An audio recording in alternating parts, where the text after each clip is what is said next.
Muy buenas noches, tengan todos ustedes. Sean bienvenidos una vez más a esta segunda emisión de un programa especial. Un programa especial que ya hace algunos meses iniciamos, un proyecto de conversar en diálogo con la doctora Sara sobre sus ensayos que ha realizado, una serie de investigaciones con temáticas sumamente importantes. Si ustedes recordarán, hace ya algunos meses hablamos sobre el papel de la mujer en la luz del mundo, el primer ensayo emitido por la doctora Sara Susana Pozos Bravo. El día de hoy nos atiende esta cita para hablar sobre su segundo ensayo, Acuerdo de Culpabilidad, o mejor dicho, ¿por qué se declara culpable alguien siendo inocente? Bienvenido, que tengan una linda noche de este 9 de noviembre. Un exquisito jueves. Doctora, bienvenida, ¿cómo estás? Muy bien, Josué, muchas gracias. Buenas noches a todos los que ya están sintonizándonos. Antes de entrar de lleno, ya quiero aprovechar el espacio porque mi hermana Erika cumplió años pasado día 5 de noviembre y el día de ayer mi otra hermana Esther también cumpleaños, a quienes les mando muchos besos y saludos, un abrazo, las amo. Y bueno, nada más quería aprovechar la pantalla para un tema personal. Pero aquí estamos ya listos para abordar el tema que hoy nos ocupa, que es el tema de reflexionar, analizar, intentar explicar algunas circunstancias que en torno al tema del acuerdo de culpabilidad se presentan en el sistema estadounidense, en el sistema penal estadounidense. Excelente, esa será la temática de esta noche. Esperemos que sea una noche muy amena, una noche en donde logremos compartir con ustedes esta información que es muy vasta, una investigación académica de una persona con un perfil con todos los cuadros para hacer este tipo de investigaciones. Aprovecho el comercial, doctora, también para felicitar a tus hermanas, que saben, las estimo mucho y son también como mis hermanas. Y mañana cumple años el amor de mi vida, mi madre. Así que aprovecho también para saludarla porque sé que está viendo esta emisión. Antes de irnos a un video que hemos preparado para ustedes, doctora, platícanos de qué trata el ensayo. Está dividido en diferentes capítulos, son bastantes hojas. Entonces, ¿de qué trata? ¿Cuáles son los puntos que vamos a ver? Entre ellos hablaremos del debido proceso, la mala praxis, las enmiendas constitucionales, la evidencia, el acuerdo de culpabilidad, todo esto en relación al sistema penal norteamericano. ¿Qué más veremos? También trataremos algunos casos en particular en mi hipótesis central. Yo planteo que el sistema estadounidense de justicia penal suele violar todas las disposiciones constitucionales, todos los derechos constitucionales que tiene todo acusado. Y eso lo pruebo con casos históricos que a veces ni siquiera se conocen en Estados Unidos, pero que ahí están referidos o analizados ya en otra literatura. Entonces, para probar mi hipótesis, me remito a la realidad de estos casos y cómo los fiscales manipulan el proceso, crean o fabrican pruebas, presionan a testigos, fabrican testigos, y una serie de violaciones al debido proceso, violaciones a los derechos constitucionales que luego terminan por destruir la vida de personas que son inocentes. Entonces, por ahí vamos un poco a hablar entre otros temas y entre otros conceptos, porque desde fuera de Estados Unidos, nosotros que no somos estadounidenses, entender estos temas, estos conceptos, estas definiciones puede ser complicado. Entonces, por eso traté de hacer un trabajo muy sencillo en su redacción, que no fuera técnico, por supuesto, pero que nos dejara claro de qué estábamos hablando cuando nos referíamos a ciertos conceptos en el sistema. Excelente, doctora. Estamos hablando de un caso, estamos hablando de información un tanto no común. Podría ser a lo mejor la lectura de algunos términos en este ensayo pesada, pero a mí me gustaría saber, antes de entrar al tema de lleno, ¿qué es lo que te lleva a hacer esta investigación? Es tu segundo ensayo que estamos comunicando, sin embargo has publicado más ensayos y tienes en el tintero otros temas más para hacer una serie de ensayos. ¿Por qué las mujeres en la luz del mundo, o el papel de las mujeres en la luz del mundo? ¿Por qué ahora acuerdo de culpabilidad? ¿De qué hablamos en los próximos ensayos? Luego viene el tema de manipulación mediática, viene el tema del discurso de odio. Ese tema es muy sensible porque el odio está disfrazado de libertad de expresión o pretextando el derecho a la libertad de expresión también se vierte mucho odio en general contra todos y también en el contexto digital de la era digital en la que vivimos. Vamos a dejar el tema del discurso de odio para otro, pero ¿por qué todo esto? Porque creo que es necesario precisar que finalmente estoy en un momento histórico, o estamos en un momento histórico, pero yo voy a hablar a título y a primera persona, y creí conveniente, todavía no somos acostumbrados a estos papeles, y creí conveniente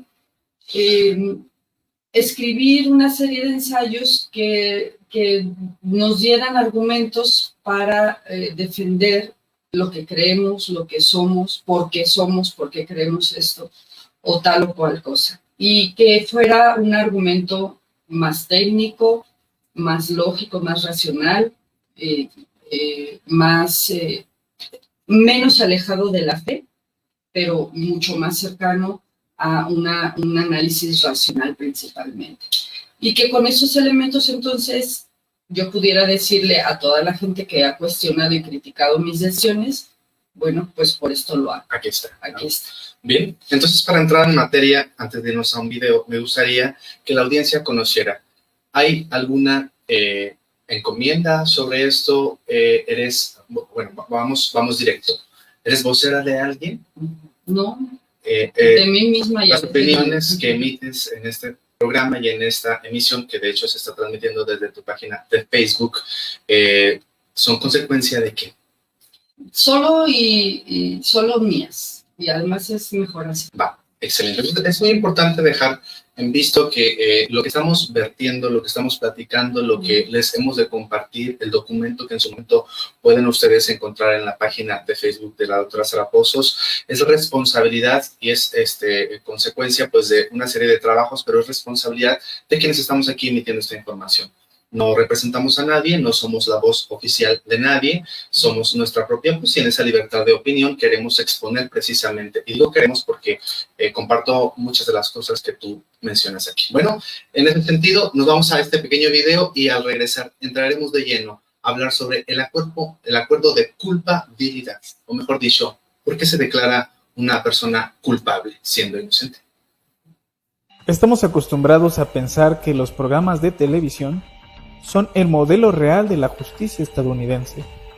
Estos programas o series, donde muestran laboratorios que analizan evidencias casi incorruptibles y perfectos, los agentes de policía también, los fiscales ni se diga. El drama legal es ya un género televisivo de los más populares y tiene como actores principales a los abogados. Los fiscales son audaces, implacables, defienden a las víctimas y atrapan a los acusados. Siempre tienen un as bajo la manga y hacen todo apegados al debido proceso.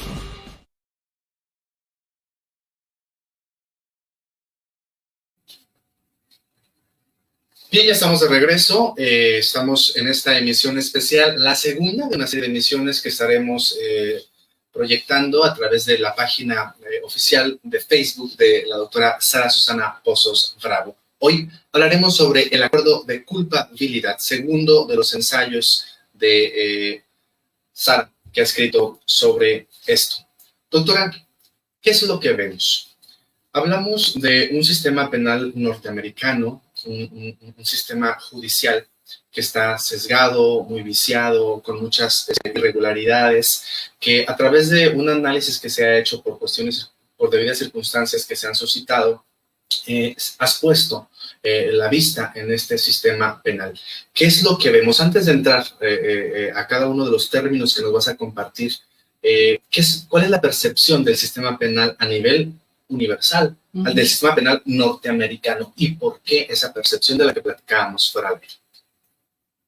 Porque es un género televisivo, el drama legal. Los dramas antes eran como las telenovelas, ¿no? Para las televisiones abiertas que de los años 50, 60, 70 había. Para el mundo actual ya es el drama legal. Esta producción fabricada que nos quiere vender una idea de un sistema judicial casi perfecto o perfecto, en donde los fiscales son incorruptibles, los abogados son incorruptibles, la policía es inmácula, los héroes. Todo funciona a la perfección en el sistema. Eso nos lo han vendido durante décadas. Esa imagen en televisión o en los programas de streaming o las plataformas de la televisión por cable, pues recoge todas esas producciones. Yo refiero, por ejemplo, la Ley y el Orden, Unidad de Víctimas Especiales, ¿no? Que cuando no había mucho internet no me la perdía. Y luego ahora, cuando llegó las plataformas digitales, pues algunas veía. Ahora ya tampoco ya las veo. Dejé de ver hace muchos años televisión abierta y ahora ya dejé de ver también programas en plataformas de streaming. Pero bueno, aquí vamos a que hay una producción detrás que le vende al mundo esa información y que luego, por otro lado, los ciudadanos hemos ido dejando, las personas hemos ido dejando el ejercicio racional de análisis crítico. El preguntarnos, ¿y eso que ha salido en la tele así es? Es verídico. ¿Es verídico? Ay, pero es que tiene una persona que da una entrevista y dice, sí es cierto, a mí me pasó eso. Y con el solo dicho de una o dos o tres o cuatro personas, se construyen y fabrican en el número de producciones para denostar la opinión pública respecto del caso que se está analizando en esas producciones. Porque ya dejamos de cuestionarnos lo que vemos. Y lo que vemos es la fabricación, es el entretenimiento, es la producción. Y cuando digo producción es porque alguien detrás pues está financiando la producción de esos programas. Cuando nos preguntamos entonces, ¿y si eso que estamos viendo en los programas no fuera así? ¿Y si los fiscales fueran corruptos? ¿Y si los jueces fueran corruptos? ¿Y si la policía fabricara pruebas? Pues entonces, ¿qué pasa con todas esas personas que en algún momento dado del proceso que vivieron debieron de haber aceptado esa propuesta que les hace el fiscal, en donde les dice, pues acepta esto, vas a salir en unos años, pero acepta declararte ahorita culpable. Nos evitamos un dineral en el juicio y sales pronto, ¿no?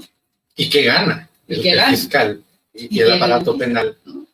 Entonces, un poco el ejercicio de este trabajo es analizar realmente cómo funciona ese sistema procesal o penal en Estados Unidos, y lo hago a través de tres elementos fundamentales, tres casos fundamentales.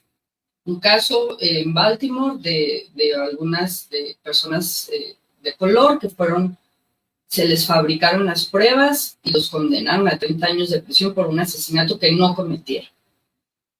Hace, no sé si unos 15 días, me parece, acaban de recibir, ya salieron finalmente después de 30 años de estar injustamente encarcelados porque fueron condenados a cadena perpetua. Ahorita veremos las consecuencias y el proceso actual de este caso y los otros dos que analizas, que es parte de lo que estaremos viendo en el contenido de este programa. Pero antes de pasar a ello, me gustaría que dejemos muy bien en claro,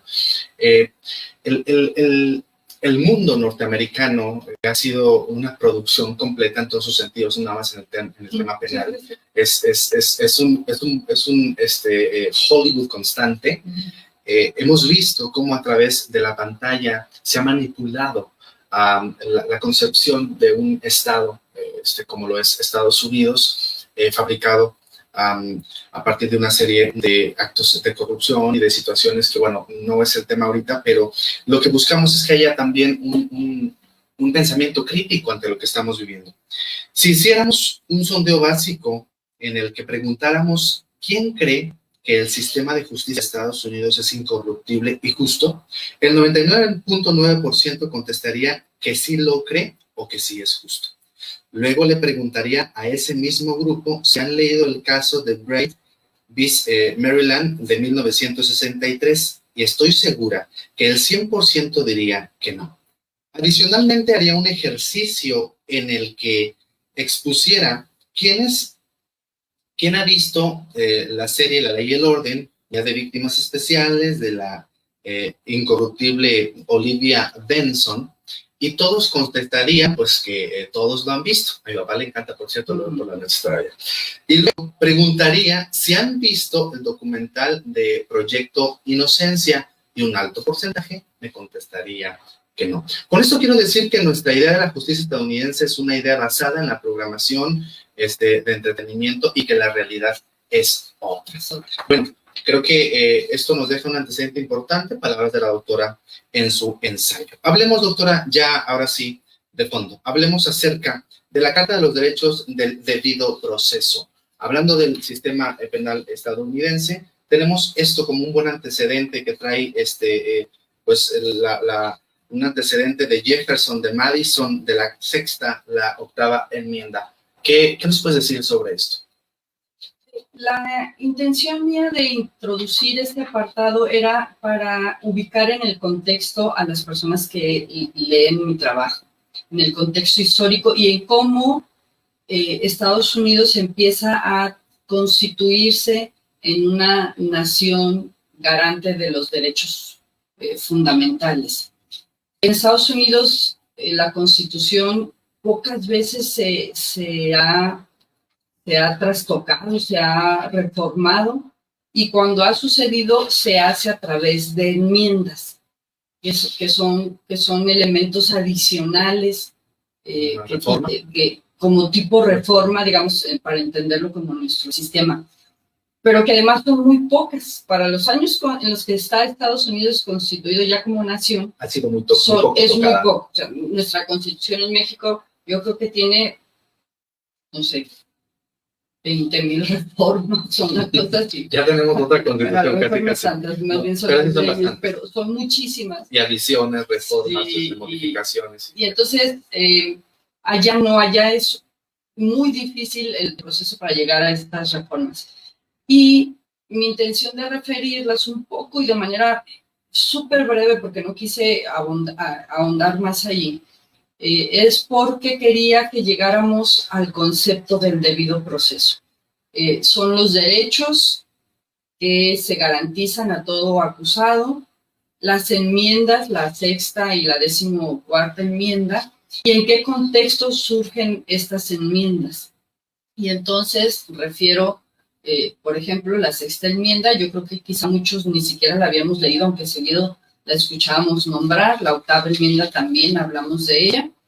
Y me quiero detener en el caso específico de cuando, debido a la reforma o a la adición de la 14ª enmienda de la Constitución, se establece el debido proceso.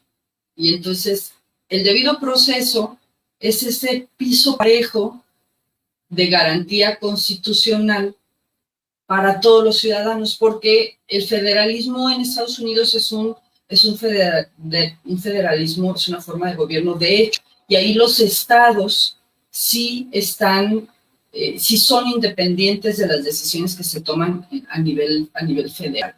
Y acá en México el sistema federal no funciona de la misma manera.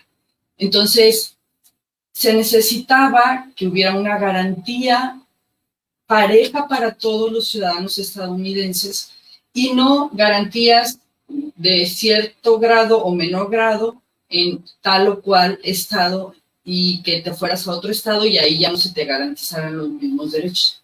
Entonces, la guerra de secesión en Estados Unidos, que es una guerra dramática ya, del norte contra el sur y los blancos contra los negros, es una cosa impensable, pero sucedió. Y precisamente para garantizar los derechos de todos es que se reforma se hace enmienda y es la 14ª enmienda que da origen a lo que se conoce como el debido proceso. Y entonces ahí sí, el debido proceso va a ir de la mano con los cimientos del procedimiento judicial en Estados Unidos. Es decir, no puede haber un juicio justo cuando se viola el debido proceso. Y si violas el debido proceso, corres el riesgo de que personas inocentes sean condenados. Las condenas en Estados Unidos son dramáticas, pues son de por vida, o sea, hay cadenas perpetuas y temas muy fuertes. Entonces, entender cómo se llega en Estados Unidos a lo que es el debido proceso y luego entender qué es el debido proceso, para mí era fundamental que quedara claro. Cuando yo lo empecé a leer esto hace 4 años, pues literalmente, de verdad sí tuve que leer mucha literatura americana o estadounidense, que luego hace mucho dejé de leer inglés y pues bueno, ya ni le entendía muchas cosas y entonces se me complicaba un poco más, pero bueno, sí traté de precisar lo mejor que pude para que entendiéramos precisamente la pregunta que creo yo es la pregunta central de este ensayo. Y la hago de esta manera. ¿En verdad el sistema judicial estadounidense viola el debido proceso? Estas violaciones son aisladas, así como que eventualmente sucedió algo, pero no es parte del sistema, no está enfermo el sistema de estas violaciones. Se ha afectado a personas inocentes por la violación al debido proceso.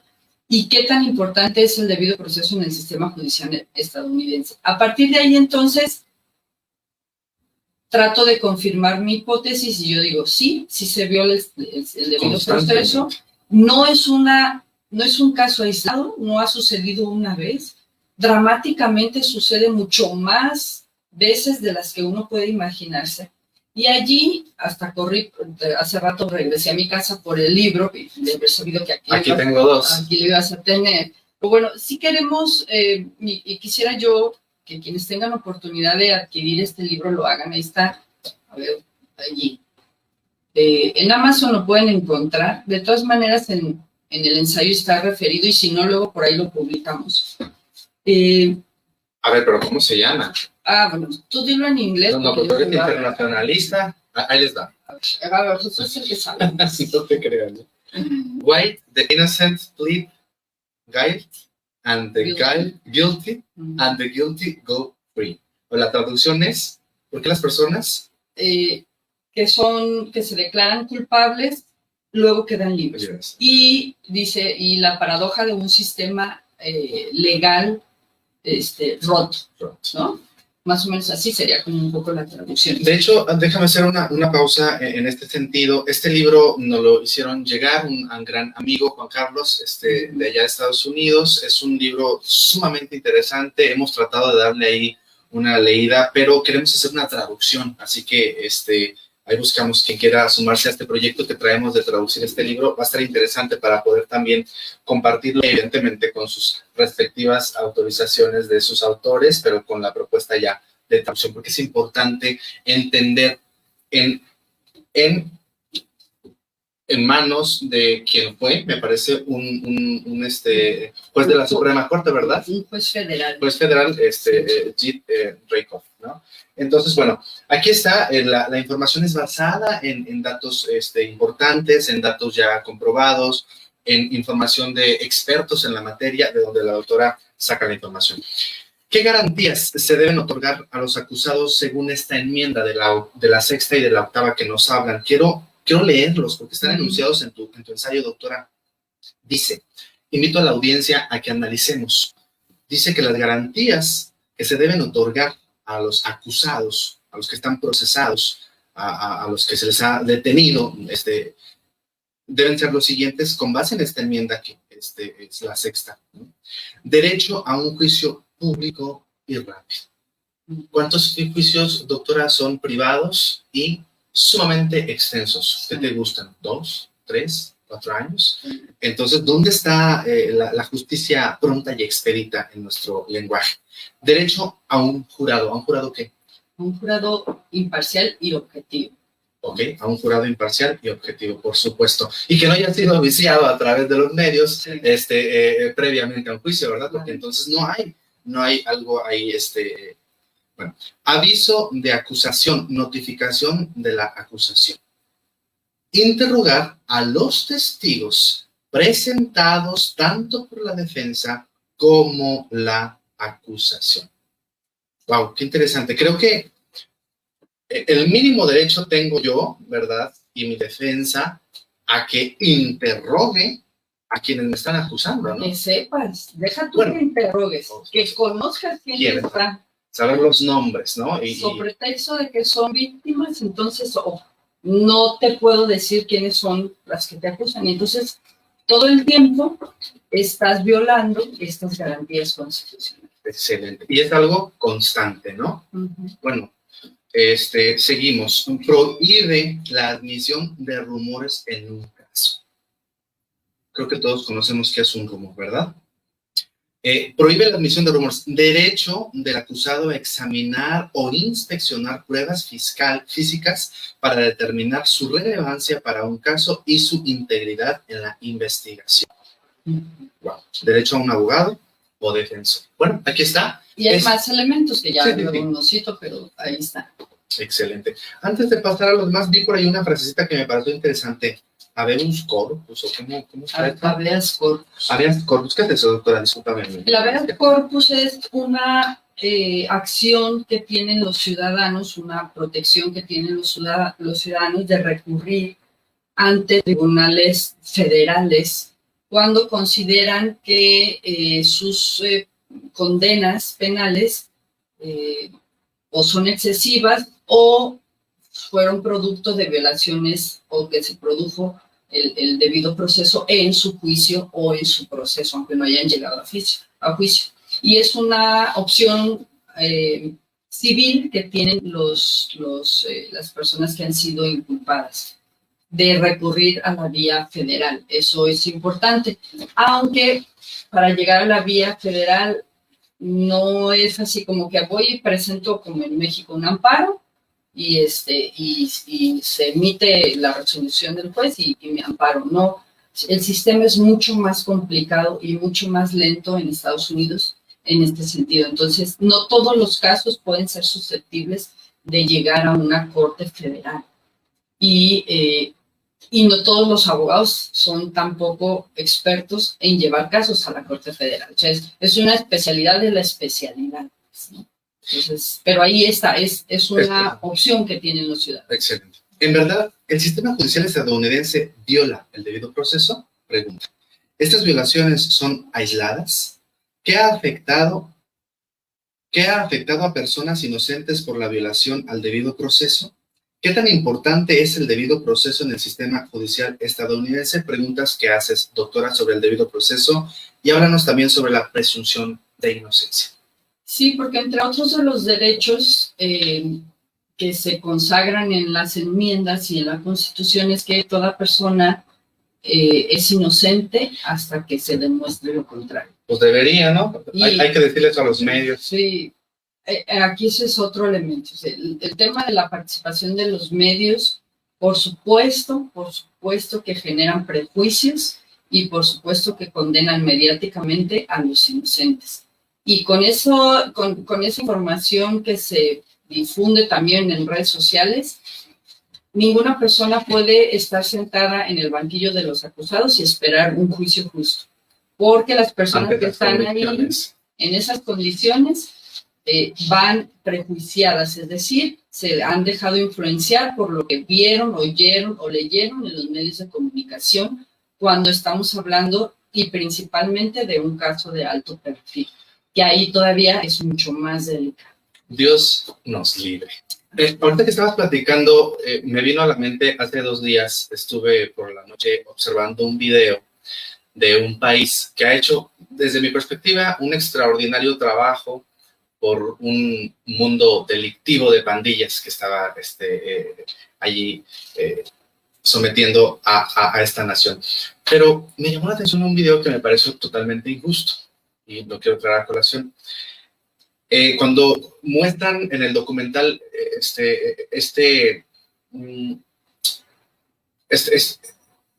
cuando están el mismo ejército en las calles buscando a estos delincuentes, porque esos son, los agarran y en público hasta le ponen un púlpito al fiscal o no sé qué figura jurídica tenga en ese país, le ponen en el púlpito, agarran a 2, 3 delincuentes, digo entre paréntesis porque estamos hablando de un momento en el que no sabes todavía con certeza, ni siquiera está empezado un juicio, los hincan y esta persona desde el púlpito los empieza a condenar, ¿no? Los empieza a señalar, los medios tomando videos y todo. Entonces yo digo, wow, se para uno de los periodistas y dice, pero ¿dónde está la presunción de inocencia?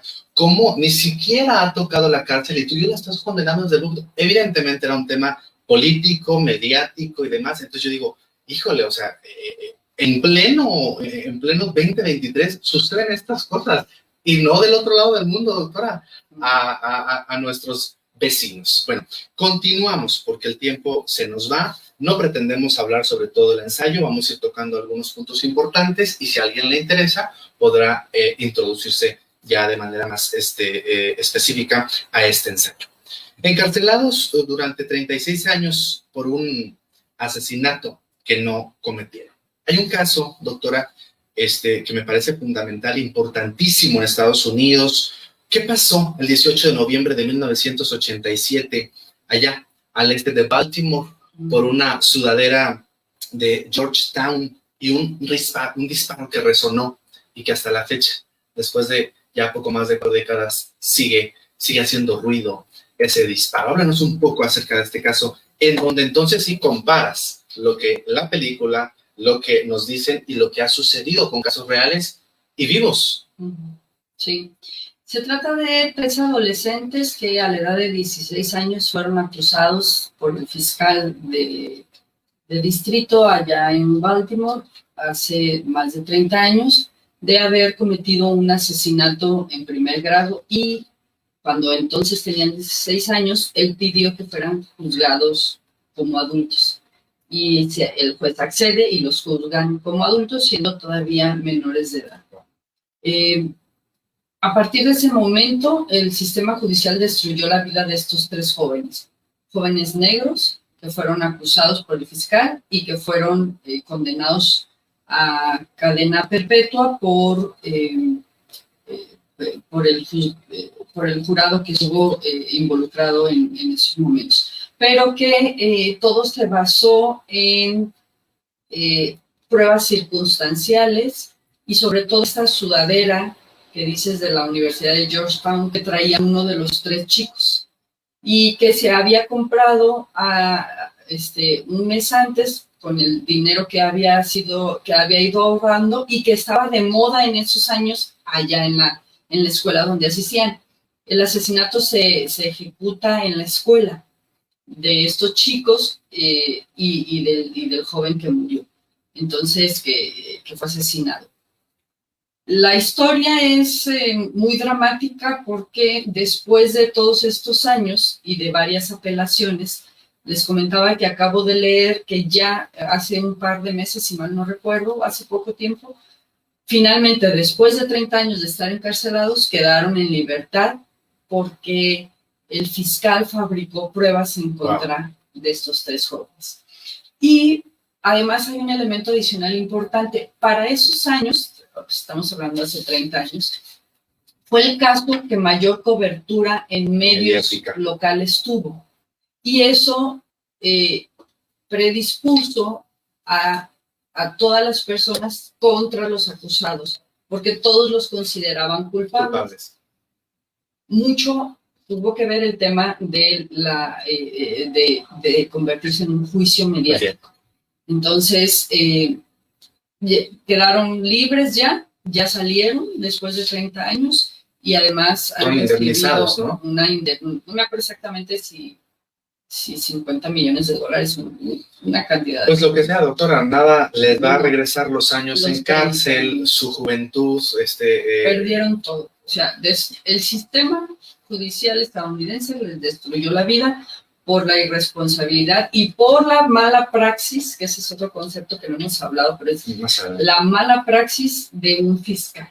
Oye, ¿y si seguiste la línea al fiscal? Sería bueno hacer una investigación. Sí, porque te puedo asegurar que después de ese acontecimiento mediático, esta persona se disparó, sí, seguramente. Política. Ahí lo dejo de tarea, ¿cómo se llama? ¿Recuerdas cómo se llama? Y no me acuerdo si los chicos acá en el trabajo. A ver a los chicos de producción, a ver si nos pasan ahorita el nombre. No te preocupes, seguimos, para que le sigan el rastro a este fiscal que condenó a 3, fiscal, juez, todo el aparato que se une para lograr que esto sea una realidad cuando no lo es. Y luego empiezas a explicar, porque ya a detalle mencionas cómo es que los investigadores fueron a casa de quienes vieron y les muestran unas fotografías y dicen, no los conozco, no los vi, no son, y luego entonces regresan a otra hora, a otro día, por la noche, con menos luz, vuelven a mostrar las mismas imágenes, tratando de convencer inclusive a las mismas... De inducir, esa es la palabra correcta, de inducir a los... ¿Cómo se dice? ¿A los inculpados? No. A las personas que van a denunciar, que en ese momento, a los testigos, de inducir a los testigos a decir sí a la información y a la evidencia que ellos mismos están mostrando. Es un caso que vale la pena analizar. Los jóvenes, pues, ahí están, y yo creo que es importante que esto es a lo que le demos seguimiento para poder entender el verdadero sistema penal. Caso Mark Sodersten. Tienes 2 casos, doctora, ¿cuál eliges, el B o el C? Estudio sobre... El B es muy dramático porque después de haber sido, en 1984 es acusado... Porque yo tengo un caso también que les voy a platicar. Acusado y condenado por asesinato y un crimen, tampoco lo cometió este joven. Y fíjate, 20 años pasaron para que el fiscal, 20 años después de haber sido condenado, el fiscal encontrara pruebas exculpatorias, que es esto que en el ensayo refiero como material Brady. El material Brady, ahorita vamos a hablar, a ver si nos alcanza el tiempo un poco más sobre qué es el material Brady. Y encuentran, después de 20 años, el abogado de Mark encuentra un video que demostraba que Mark no había estado en donde dijeron que estuvo y donde se cometió el asesinato. Y ese video, desde el primer día, el fiscal lo tenía claro, y lo ocultó. Mostrarlo destruye por completo el caso, claro, que ha fabricado, que le va a dar posición, que le va a permitir escalar políticamente, que le va a permitir al gobernador del estado ponerse puntos en temas de criminales. Todo esto es lo que debemos de analizar, porque no estamos lejos, doctora, de llegar. Bueno, no sabe nuestro sistema mexicano, pero ahorita no es el caso. No decimos que acá esté mejor, pero lo que decimos es que hay violaciones al debido proceso y eso significa que se violan los derechos constitucionales y todas las garantías que el sistema mismo estadounidense le da a los inculpados. Se me vino a la mente ahorita, no estuve leyendo tu ensayo y justo estas enmiendas, no sé por qué no la leí, no sé dónde la leí, sobre lo que se le impone al acusado para poder salir o llevar un proceso en libertad. ¿Cómo se le llama eso? Arraigo. No, lo que tiene que otorgar económicamente. La multa. La multa, pero aquí venía justo en esta enmienda en donde se especifica que las multas no deben de ser exorbitantes, deben de ser bueno, apegadas también a todo este debido proceso. Pero bueno, ya lo dejamos ahí para estudio de quien quiera meterse a este estudio. Hay un tema, hay un programa, de hecho se hizo película, se llama La vida de David Gate. Es una película basada en hechos reales, tarda casi 3 horas, en donde se habla sobre la pena de muerte en Texas.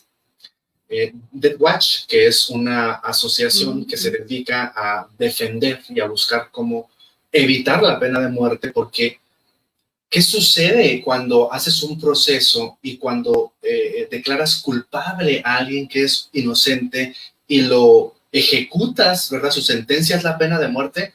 Bueno, a estos les dieron $50 millones como indemnización, que tampoco, pues, eso no les va a dar los años. Pero cuando te quitan la vida y demuestran que eres inocente, ¿cómo le haces? O sea, ¿cómo le haces para poder, No, o sea, es una situación delicada, ¿no? No hay forma de regresar la vida. Entonces, es un proceso en donde, de manera muy resumida, y está basada en hechos reales, insisto, la directora de esta asociación civil, se enferma y dice, bueno, si toda mi vida la he dedicado a la protección, a la erradicación de la pena de muerte y no ha funcionado, tengo mi lista y en mi mente todas las muertes que se han suscitado y de las cuales no he podido, dice, pues voy a ofrecer mi vida, ¿no? Y entonces arma un caso ella con un profesor al que una alumna por rencor, molestia y por todo lo que tú quieras, también lo acusa de violación y el señor pues es cesado de todos sus cargos y demás, y los dos arman un proceso en el que llevan relaciones sexuales obviamente consensuadas, arman todo lo que podría ser una violación y un asesinato, se quita la vida a esta señora, bueno, total, lo encarcelan al profesor, lo ejecutan, sí, y lo llevan a la pena de muerte. Cuando la periodista muestra la evidencia, pues el señor ya estaba ejecutado, ¿no? Y de esta manera le demuestran al sistema que se equivoca. Y lo peor de todo, cuando te equivocas y le quitas la vida a alguien, eso es irreversible. Y como eso tenemos muchos otros casos, los invito a que analicemos, porque, insisto, es algo que no está muy lejano a nosotros. Estudio sobre mala praxis en la Fiscalía de California. La Universidad de Santa Clara hace un estudio y tienes unos datos muy interesantes que nos gustaría compartir, doctora. Sí, es un estudio que hacen entre 1997 y 2009, derivado de un programa académico que se llama Veritas Proyecto Inocencia, ahí en la Universidad de Santa Clara, en California. Y luego se extiende o se actualiza con datos a 2011. El estudio abarca 13 años de estudio, en donde se revisan 4,000 fallos de apelaciones estatales y federales en California, así como los medios y decisiones de los tribunales de primera instancia de 1997 a 2009. De esos 4,000 casos, en 3,000 había habido violaciones al debido proceso. Wow. En 3,000 casos. ¿En qué estado? En California. Y de esos 3,000 casos, ahí ya los números van disminuyendo, pero en algunos casos, aunque no hubiera habido la intervención o la violación al debido proceso de la fiscalía, la pena iba a ser la misma, la condena. Pero en muchos otros casos, precisamente derivado de esta mala praxis, de esta violación al debido proceso por parte de los fiscales, se llegó a condenar a personas inocentes, como el caso que acabamos de mencionar del Marte. Cuando yo leo el estudio de la Fiscalía, porque son varios archivos digitales, pues empiezo a referir este caso, y entonces voy y busco la información de esos casos, y hay En el número de casos, pues de 4,000 hay 3,000 Sí. en donde hay violaciones al debido proceso. Son, claro, Es un mundo de cosas. Entonces, irregularidad. en los 15, cito, en los 15 años estudiados, los tribunales han encontrado que los fiscales cometieron fallas en más de 900 casos. En 210 casos, los tribunales anulan las condenas y las sentencias, declaran y prohíben evidencia. En 691 casos, la falla de la fiscalía fue considerada como un error inofensivo, pero hay otros errores ofensivos.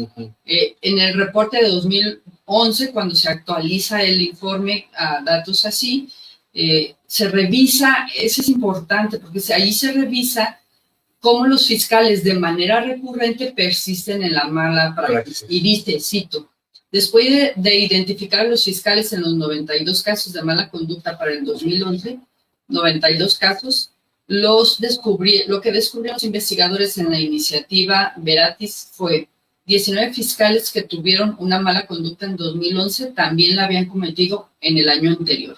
8 fiscales adicionales que tuvieron mala praxis en 2011 la habían hecho de nuevo 2 o 3 veces más en años anteriores. 125 fiscales tuvieron mala praxis en 294 casos. O sea, ahí son 300 personas que les destruyeron la vida. Nada más en un estudio que agarró una muestra de 4,000 casos. En un estado. En un estado nada más. Un tercio de todos los casos de conducta indebida de un fiscal en California fueron cometidos por reincidentes fiscales. O sea, el fiscal era su modo. Es un modo operandi. Así ganaba cargos y así destruía vidas. Así te mantenía en el poder y seguía creciendo. Así es. Wow. En California, desde 2016, para esos años hay una reforma al sistema judicial en California, y desde 2016 la mala praxis, la mala conducta es considerada un delito grave para un fiscal a partir de ese año. ¿Qué es una mala praxis? Aquí lo menciono. Algunas de estas malas conductas encontradas en más de 900 casos son no revelar evidencia exculpatoria. Conozco un caso que inició en 2019 y se cerró una parte en 2022, y 3 minutos en California, y 3 minutos antes de que ya iba a iniciar, un día antes de que iba a iniciar el juicio, el fiscal, después de 2 años y medio que tenía la evidencia, dice, oye, le habla al abogado defensor y le dice, oye, fíjate que estoy leyendo tu caso. Minutos antes, días antes de que diera inicio el juicio, y dice, me parece que hay material Brady aquí. ¿Y eso qué quiere decir? Evidencia exculpatoria. Bueno, eso quiere decir que había evidencias que exculpaban al acusado y que ese fiscal o su antecesor las había retenido. Wow. Eso es una mala conducta y es un delito grave que debe de ser sancionado en California.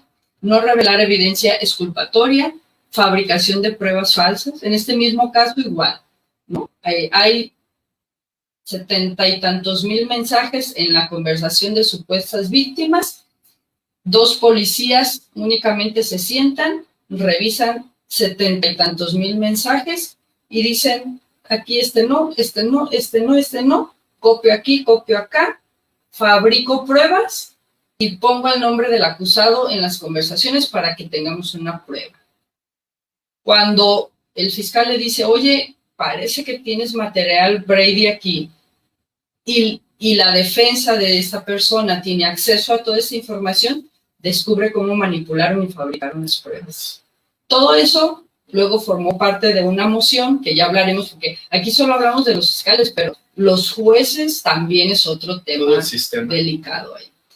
Testimonios jurados falsos, argumento impropio, uso inadecuado de los medios de comunicación. Esos los casos de alto perfil son los que realmente, de los que los medios se benefician, pero donde los medios realmente destruyen la reputación de las personas inocentes, entre muchas otras conductas indebidas y que son sancionadas como delitos. Excelente. Bueno, quiero, antes de avanzar, doctora, me tienes hasta comiéndome las uñas. Está muy interesante la información. Yo creo que nos da material para muchas emisiones más, pero tenemos que ir cerrando. Me gustaría también poder incluir a la audiencia, a quienes agradecemos. Tenemos muy buena audiencia. Nos mandan mensajes, saludos desde Montreal, Canadá. Abimael, nos mandan saludos desde Puebla. Saludos a la doctora Sara Nimrod, nos manda saludos a Abisaí Ruiz, saludos desde Puebla también. Bueno, aquí hay Abraham Ramos, Lea Bautista. Hay muchos comentarios y creía ciegamente en las leyes de los Estados Unidos hasta que vi todo lo contrario, así con es una potencia mundial, etcétera, etcétera, etcétera. No nos da para leer todo. En la serie La Ley y el Orden, la ley de los audaces habla sobre cómo hay que evitar siempre ir a juicio y hacer un trato a costa de todo lo que sea, porque un juicio es un volado, un desgaste y costoso. Lo veremos un poquito más adelante. Dice Rubén Coronado, Estados Unidos es la decadencia de la justicia capitalista. Bueno, agradecemos a todos, Magda, Judith, Job, todos los que nos mandan mensajes, a todos ustedes les agradecemos que estén con nosotros, se los estaremos respondiendo de manera, bueno, ahí está la información.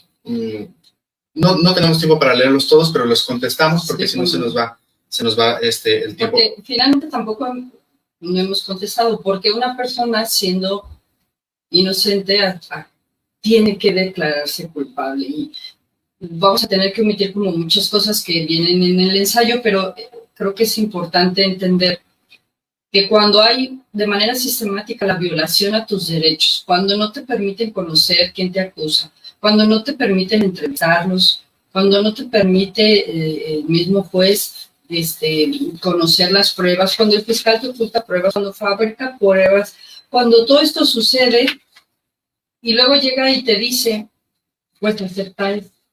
Claro. Porque si nos vamos a juicio con un caso mediático, pues te van a condenar a N número de años. Pero aceptan mi propuesta, ¿no? ¿Qué pasa en ese momento por la cabeza de una persona? Yo sinceramente no lo puedo imaginar. Lo que yo sé es que los fiscales no se tientan el corazón cuando hacen una propuesta de este tipo y utilizan todas las artimañas psicológicas, depresión me refiero de violencia. Depresión. Puede ser de violencia e incluso amenazas a la familia del inculpado. Digo, eso es muy común. Y en estas circunstancias acepto declararme culpable para salir en menor tiempo posible. Yo sé que soy inocente. O me voy a un juicio en donde me van a destrozar todavía más, me van a ensuciar más. Pero además, ¿quién se sentaría como jurado sin haber visto la noticia en un caso que cubrió todas las portadas de todos los diarios y de todas las televisiones y de todas las redes sociales de Estados Unidos? No habría un solo jurado imparcial. Por supuesto. Entonces, en ese contexto, yo, si hubiera estado en ese momento, en esa circunstancia, yo hubiera decidido lo mismo. Yo hubiera decidido decirle al fiscal, no estoy de acuerdo con tu acuerdo, pero lo acepto. Porque lo demás puede ser contraproducente y puede ser peor, y puede sí poner en riesgo la vida de mis seres queridos, y puede afectar a otras instancias, y puede destruir trayectorias, vidas, y es una espiral que nadie iba a poder efecto dominó. Porque como hay también tanta desinformación y mucho odio contra estos casos y estos personajes, pues entonces tendrían muchas consecuencias, muchísimas, que a lo mejor ni siquiera podemos visualizarlas, ¿no? Observar. Estadísticamente, doctora, lo dices como un caso aislado, pero estadísticamente, ¿son pocos, son muchos los que se declaran culpables siendo inocentes en el sistema penal norteamericano? No, voy a citar este libro, que además de todo, yo lo leí en una traducción en español, pero realmente tendríamos que releerlo en inglés y tratar de entenderlo, pero que un juez federal se cuestione sobre esto es fundamental, porque es alguien que conoce el sistema, que ve cómo se trabaja y que explora todas estas cosas, y dice el autor. El resultado es que de los 2.200.000 estadounidenses, no es cierto, el resultado es que de los 2,2 millones de estadounidenses que ahora están en la cárcel o en la prisión, un número espantoso por derecho propio, es decir, un número espantoso aceptó declararse culpable siendo inocente. Más de 1,6 millones, es decir, los que están en la cárcel, están allí como resultados de acuerdos dictados por los fiscales del gobierno, quienes efectivamente dictan las sentencias también. Y la mayoría de los restantes, por ahí de 600,000, mientras que nominalmente están esperando un juicio, en realidad solo esperan noticias sobre qué acuerdos va a llegar. O sea, hay millones de personas en las cárceles estadounidenses, la gran mayoría de color. Yo también sostengo que el sistema estadounidense penal está diseñado para la gente de color, para los migrantes, específicamente los latinos. Es un país racista. Y luego otros más. Y entonces, en estas circunstancias, el sistema se ejerce desde los fiscales con acuerdos de culpabilidad, en donde la gran mayoría, un alto porcentaje de las que aceptan declararse culpables, son inocentes. No hay pruebas contra ellos, pero como ya los detuvieron, como ya construyeron un caso, como ya fabricaron pruebas, como ya violaron sus derechos y como tienen un juicio mediático también, todas las condiciones están a favor del fiscal y están en contra de la persona que están llevando a juicio. Y ante estas circunstancias, pues finalmente tienen que acceder o ceder a aceptar el acuerdo de culpabilidad. Los números son dramáticos y aquí hay muchas más estadísticas. Por cierto, yo no terminé de leer el libro, pero si alguien lo hace, a lo mejor luego tendremos que hacer un análisis, ¿verdad? Una presentación, una exposición del libro como tal, sí, ¿no? Porque valdría la pena. Y con abogados que nos puedan también introducir un poquito más. Me parece sumamente importante, doctora, la información que tienes en una investigación plasmada en un documento, en un ensayo que pueden encontrar, que nos están amablemente escuchando, que son bastantes. Insisto, agradecemos el favor de su presencia a través de la pantalla. Esto nos impulsa a seguir analizando estos temas. La audiencia que entró a las 9 sigue, doctora, aquí está presente y agradecemos de verdad. ¿Pueden encontrar su ensayo? ¿Este ensayo dónde lo pueden encontrar? Más directamente en mi página web, www.sarapozos.com. Allí está una sección que dice ensayos y ahí están los que ya he publicado.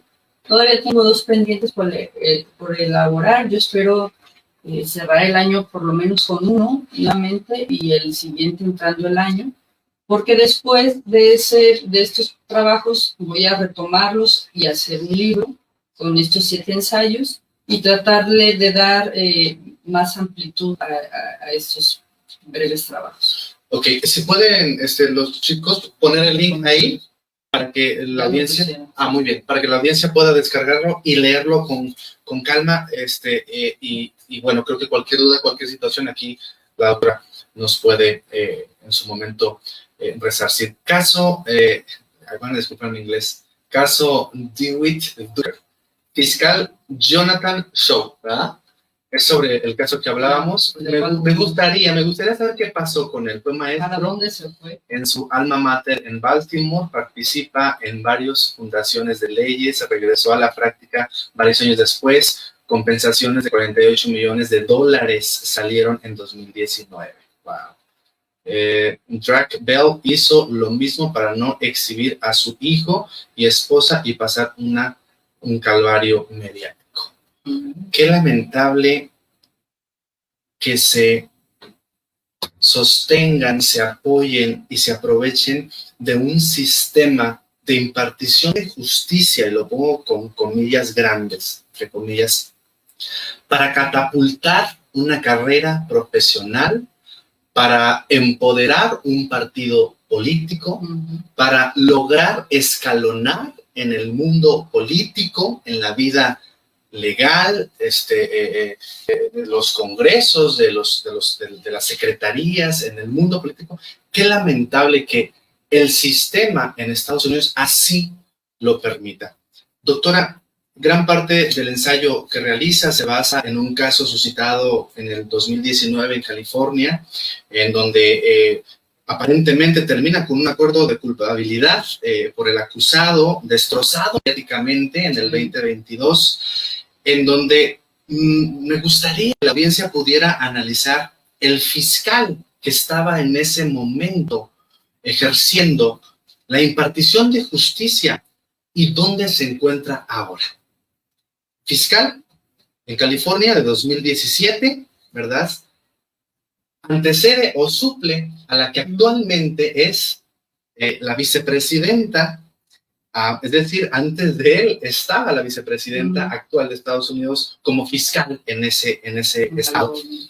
En marzo del 2021, este fiscal pasa a ser secretario de Salud y Servicios Humanos en los Estados Unidos, a tomar un cargo estatal, pasa a tomar un cargo federal, estando en la cúpula del poder del presidente Biden actualmente. O sea, veamos el poder que un caso gordo, un caso mediático fuertemente, le otorga a estas personas que imparten justicia y que simplemente lo que hacen es servirse de su posición para poder catapultarse políticamente. Es algo de verdad que genera una indignación, ¿no? Y yo creo que es algo que deberíamos de analizar. ¿Qué te dice esto, doctora? ¿Cómo vamos concluyendo? ¿Qué le dejas a la audiencia sobre lo que hemos platicado? Pues solo invitarlo a que nos cuestionemos lo que dicen los medios de comunicación y nos cuestionemos todo aquello que nos ha entretenido tanto, sea televisión, sean redes sociales y sea plataformas de streaming, documentales o lo que sea. A mí antes me gustaba mucho ver los documentales y ahora cada que aparece uno y digo, voy a ver me pregunto, ¿quién lo quiere? ¿Quién lo hizo? ¿Por qué lo hizo? ¿Y quién lo financia? ¿Quién está detrás? Y entonces, sinceramente, paso de largo y ya no lo veo. Y cuestionarnos entonces todas estas cosas para poder decir, tenemos argumentos para defender tal o cual posición, en este caso, para defender lo que yo creo, aquello que he defendido públicamente y que seguiré trabajando desde mi trinchera para poder facilitar o proporcionar a todas las personas que de alguna u otra forma me siguen ciertos argumentos o ciertos datos que les permitan construir sus propias defensas.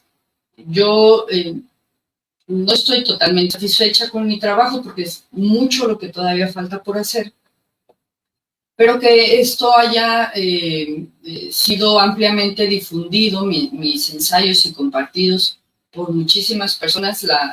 Los números en mi página web de estos 2 primeros ensayos fueron altísimos. Había mucho tráfico a la hora de estar publicando y compartiendo esto, porque necesariamente creo que la gente sí les servía, sí los buscaba y sí les interesaba. Entonces ahí está el material. Yo sostengo lo que he escrito, sostengo lo que he publicado y sostengo mi defensa con base en estos argumentos, no con base en la fe. Eso es otro tema. En todo caso, también diría que tengo derecho a creer pues en lo que yo quiera creer. Por supuesto. Pero más allá de eso está la construcción de estos argumentos, esos ensayos, y ojalá pues les sirvan a quienes amablemente me siguen. Muchísimas gracias, doctora. La información que nos has compartido creo que es fundamental, importante para quienes comparten tu fe, para quienes viven lo que has vivido. Creo que también son argumentos sólidos, con base, con concretos, ¿no? Y yo creo que compartir esta información que has hecho a través de un trabajo de investigación constante, con evidencia de casos reales, vivos, con documentación de jueces, de periodistas, de investigadores serios, pues solamente fortalecen y solidifican lo que has hecho. Muchas gracias, Dios te pague, ojalá y nos puedas seguir compartiendo. Y bueno, antes de ir cerrando y que nos platiques de qué va a ser nuestro próximo programa. A ver, quiero leer también, no olvidarme de la audiencia. Saludos, doctora, desde Tabasco.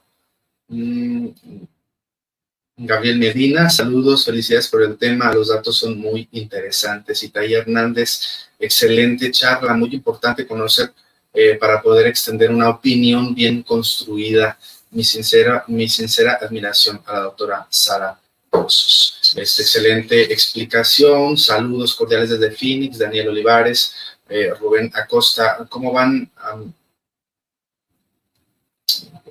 Efraín Chávez, saludos desde Oaxaca.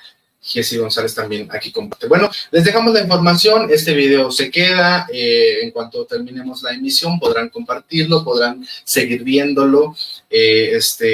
Yo los invito, mi invitación es a que seamos personas con un sentido crítico.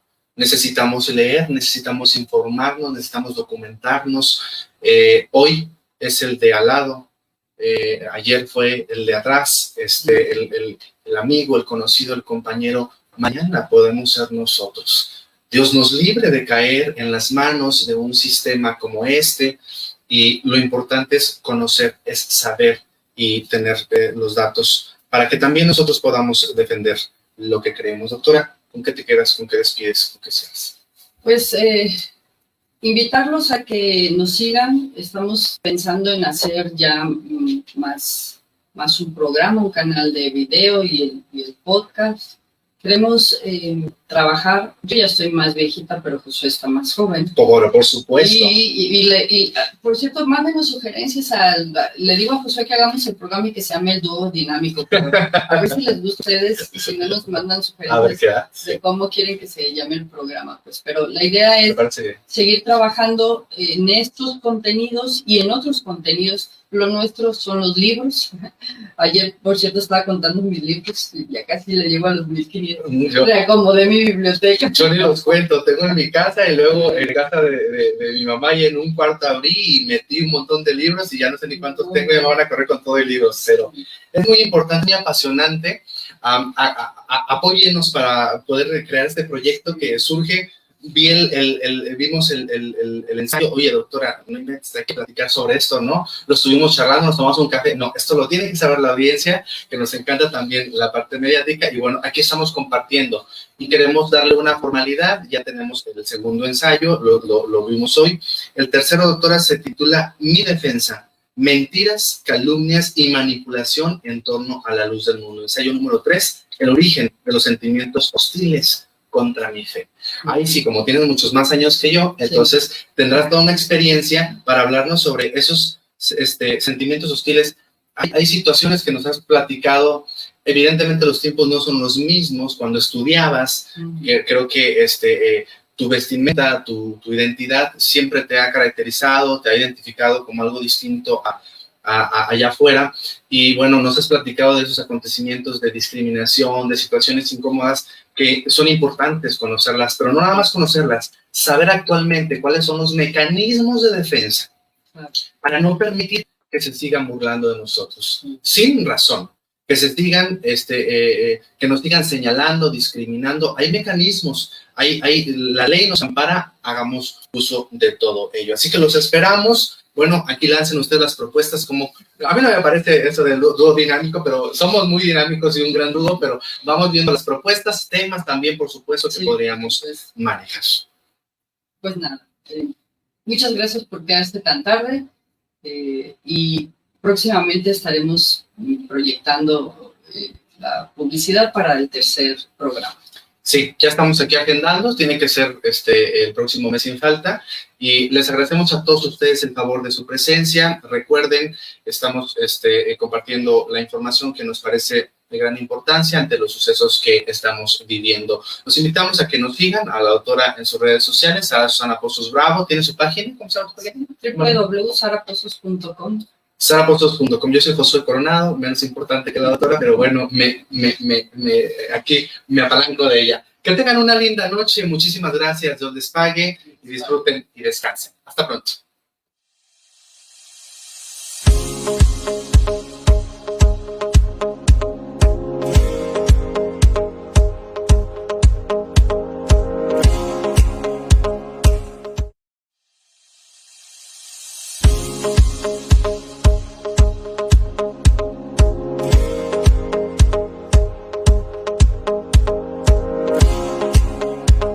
Estamos acostumbrados a pensar que los programas de televisión son el modelo real de la justicia estadounidense. Estos programas o series, donde muestran laboratorios que analizan evidencias casi incorruptibles y perfectos, los agentes de policía también, los fiscales ni se diga. El drama legal es ya un género televisivo de los más populares y tiene como actores principales a los abogados. Los fiscales son audaces, implacables, defienden a las víctimas y atrapan a los acusados. Siempre tienen un as bajo la manga y hacen todo apegados al debido proceso.